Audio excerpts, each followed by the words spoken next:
the assignment. So if you want to work ahead, I'm sure you probably know it, but let's just look at that really quickly. So the mini project here is about a horse racing program. Okay, I have the video here as well, but basically you're just going to write a program to store this data. So again, let's deal with a two-dimensional array. You have a rows and columns of data, and you're basically just built this table here, and then you will check if this is a horse racing game. So the row here will represent each horse, horse number 1, 2, 3, and 4, and then the column represents each race. Okay, and the numbers in here are the placements of those horses. So if you, let's say, the first horse didn't place any in the first race, so didn't make it to the top 3. Okay, so it has 0 place.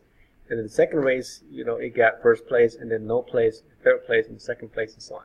All those 5 races. And then horse number 2 and 3, and so on. Okay, so you build this data here, and then you would look through each of these horse, each record. I said the first horse, tell me how many first place did horse number 1 win.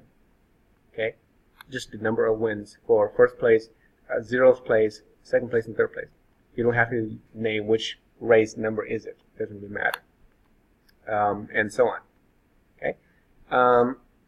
So here's an example of that race. So I just say the first one here.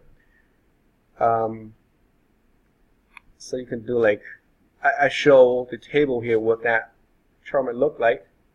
You can copy what you have here, or you can build a random table and generate each of these numbers randomly each time you run.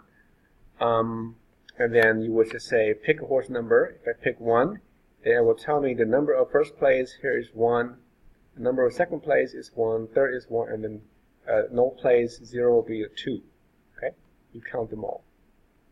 And then you run again and pick a different horse, and then you get a different settings here. If you want to do the all for all 5 horses, then basically you just count the number of zeros, numbers of 1s, 2s, and 3s in there, and just display that inside and outside. Total result. I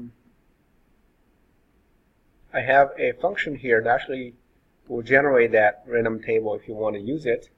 You're not required, but you can if you want to use this one here.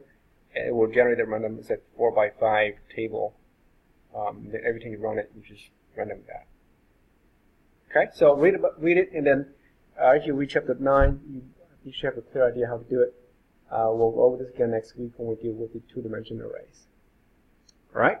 So, any questions before we? What was that? It's inside Unit 8. Apply. Yeah, and this is due on the 23rd of July. So, give you like 2 weeks from today.